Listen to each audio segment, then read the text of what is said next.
Vincent Oliver Abela ta' 60 sena ġie kkundannat sentenza ta' xarejn ħabs sospiżi għal sentejn u ordnat iħallas multa ta' 2400 euro.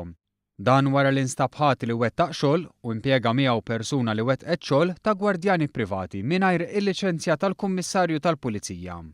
Abela li għandu kumpanija ta' investigatur privat spiċċa l-qorti wara li fl-2006 tqabbad minn Giulia Colleiro biex jassess lil żewġa Carmel għax issuspettat li kellu relazzjoni ma' mara oħra.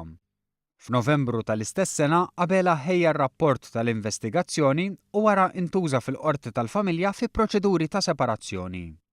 L-investigatur spiċċa l-qorti wara li mar jagħmel rapport l-assa tal-Pulizija wara li r-raġel tal-klijenta tiegħu marlu fl-uffiċċju.